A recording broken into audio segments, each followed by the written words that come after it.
പ്രിയമുള്ളവരെ, ജനുവരി 11 ഞായറാഴ്ചത്തെ ലത്തീൻ ആരാധനാക്രമത്തിലെ വായനകളാണ് നമ്മൾ വ്യാഖ്യാനിക്കുന്നത്.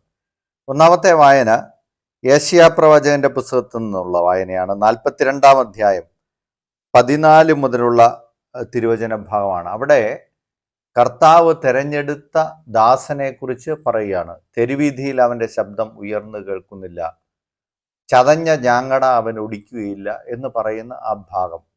ഈ ഭാഗം നമ്മൾ വായിക്കുമ്പോൾ ഓർക്കുക, പ്രധാനപ്പെട്ട വായനയായ സുവിശേഷ വായനയോട് ചേർന്ന് പോകുന്ന ഭാഗമാണിത്. കാരണം സുവിശേഷത്തിൻ്റെ പ്രധാന പ്രതിപാദ്യം എന്ന് പറയുന്നത് ഈശോയുടെ മാമോദീസയാണ്. സ്വർഗത്തിൽ നിന്ന് കേൾക്കുന്ന സ്വരമാണ്, ഇവൻ എൻ്റെ പ്രിയപുത്രൻ. അപ്പോൾ അത് തന്നെയാണ് പഴയ നിയമ ഭാഗത്ത് നിന്ന് ഇതിനോട് ചേർന്ന് പ്രതിഫലിപ്പിക്കുന്നത് എന്ന് നമ്മൾ ഓർക്കുക. പിന്നീട് നമ്മൾ പ്രതിവചന സങ്കീർത്തനം കാണുന്നത് സങ്കീർത്തനം 29, 5, 2 ഭാഗങ്ങളാണ്. കർത്താവ് തൻ്റെ ജനത്തെ സമാധാനം നൽകി അനുഗ്രഹിക്കട്ടെ എന്നുള്ളതാണ്. അപ്പോൾ ഈശോ അഭിഷിക്തനായിട്ട് ജ്ഞാനസ്നാനം നേടിയിട്ട് കയറി വരുന്ന സമയത്ത് ദൈവത്തിൻ്റെ പ്രിയപുത്രനായ ഈശോ ഭൂമിയിൽ അവിടുത്തെ അഭിഷിക്തനായിട്ട് വരുമ്പോൾ അതിനെക്കുറിച്ചാണ് സമാധാന സ്ഥാപകനായ ഭരണകർത്താവാണ് അവിടുന്ന് എന്നുള്ള ദാവീദിൻ്റെ സങ്കീർത്തനം, അതാണ് അതിനോട് ചേർന്ന് വരുന്നത്. അതുപോലെ അടുത്ത വായന അപ്പസ്തോല പ്രവർത്തനങ്ങളിൽ നിന്നാണ്. അത് 10-ാം അധ്യായം 34-38 പത്രോസ്ലീഹ എഴുന്നേറ്റ് നിന്ന് പ്രസംഗിക്കുകയാണ്. സത്യമായും ദൈവത്തിന് പക്ഷപാതമില്ലെന്നും അവിടുത്തെ ഭയപ്പെടുകയും നീതി പ്രവർത്തിക്കുകയും ചെയ്യുന്ന ആരും ഏത് ജനത്തിൽപ്പെട്ടവനായാലും അവിടത്തേക്ക് സ്വീകാര്യനാണെന്നും ഞാൻ സത്യമായി അറിയുന്നു. ഇവിടെ ഈ ഭാഗവും കൂടെ വരുന്നതിന് കാരണം, ഇവിടെ സ്നാപകയോഹന്നാനോട് ഈശോ പറയുന്ന ഒരു കാര്യമുണ്ട്, അങ്ങനെ സകല നീതിയും പൂർത്തീകരിക്കുക നമുക്ക് ഉചിതമാകുന്നു. അപ്പോൾ ഇതെല്ലാം ഒരുപോലെ പോകുന്ന ബൈബിൾ ഭാഗങ്ങളാണ് എന്ന് നമ്മൾ തിരിച്ചറിയുകയാണ്. ഇനി നമുക്ക് പ്രധാന വായനയായ സുവിശേഷ ഭാഗത്തിലേക്ക് വരാം. ആ ഭാഗം തുടങ്ങുന്നത് തന്നെ ഇങ്ങനെയാണ്. മത്തായി സുവിശേഷകൻ എഴുതുന്നത് ഇങ്ങനെയാണ്. 3-ാം അധ്യായം 13 മുതൽ 17 വരെയുള്ള തിരുവചന ഭാഗം. അക്കാലത്ത് യേശു യോഹന്നാന് സ്നാനം സ്വീകരിക്കാൻ ഗലീലയിൽ നിന്ന് ജോർദാനിൽ അവൻ്റെ അടുത്തേക്ക് വന്നു.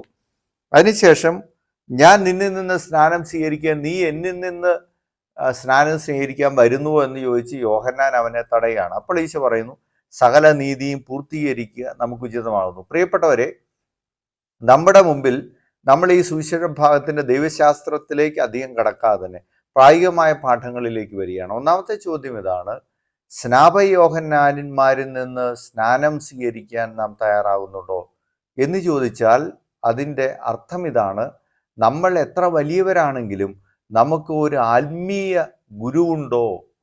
അവരുടെ അടുത്ത് നമ്മൾ ചെല്ലാറുണ്ടോ? അവരുടെ അടുത്തുനിന്ന് നമ്മൾ ഉപദേശങ്ങൾ തേടാറുണ്ടോ? നമ്മുടെ ആത്മീയ ജീവിതത്തിൽ നമുക്കങ്ങനെ ആരെങ്കിലും ഉണ്ടോ എന്ന ചോദ്യമാണ്. നമുക്കെപ്പോഴും നമ്മുടെ ജീവിതം മുമ്പോട്ട് പോകുന്ന സമയത്ത് ആത്മീയ ജീവിതത്തിൽ, അത് വൈദികരായാലും സിസ്റ്റേഴ്സ് ആയാലും അൽമായരായാലും, നമുക്കൊരാൾ വേണം, താപസ തുല്യമായ ഒരാൾ.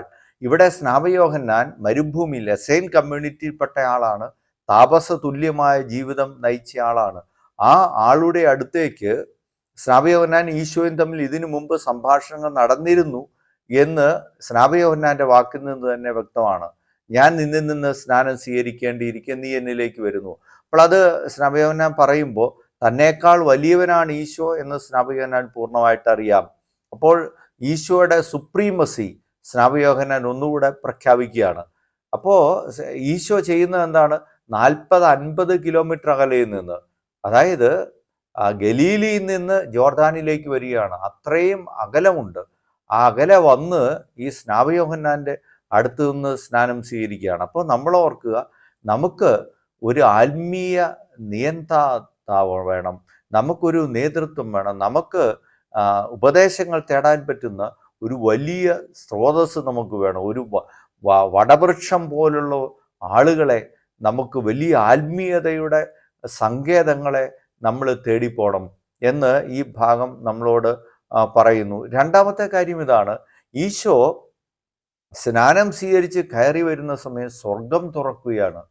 നമ്മുടെ മുമ്പിലുള്ള രണ്ടാമത്തെ പ്രായോഗിക ചോദ്യം ഇതാണ്: ഞാനും നിങ്ങളും നമ്മൾ ചെയ്യുന്ന പ്രവർത്തികളിൽ സ്വർഗം തുറക്കപ്പെടുന്നുണ്ടോ? ഞാനൊരു സംഭവം ഓർക്കുന്നത്, കുറെ നാളുകൾക്ക് മുമ്പാണ്. ഇങ്ങനെ ഒരു കുഞ്ഞ് ക്ലാസ്സിൽ വരുന്ന സമയത്ത് ഉച്ചയ്ക്ക് ഭക്ഷണമില്ലാതെ, ഒരു വീഡിയോ ആണത്, ഉച്ചയ്ക്ക് ഭക്ഷണമില്ലാതെ ഒരു കൊച്ചിരിക്കുന്നു.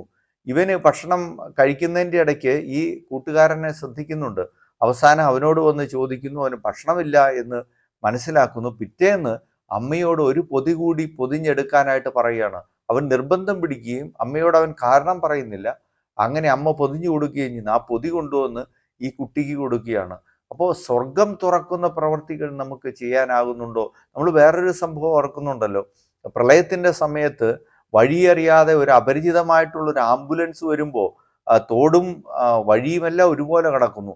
അപ്പോൾ ഒരു കൊച്ചു കുട്ടി, അല്പം പ്രായമുണ്ട്, ഒരു 10ാം ക്ലാസ്സുകാരനാണെന്ന് തോന്നുന്നു, അവൻ ഈ ശരിയായ വഴി ഏതാ എന്ന് കാണിച്ചുകൊണ്ട് ആംബുലൻസിന് മുമ്പിൽ കൂടെ ഓടുന്ന ആ ഒരു ചിത്രവും ആ വാർത്തയും ഒക്കെ നമ്മൾ കേട്ടില്ലേ?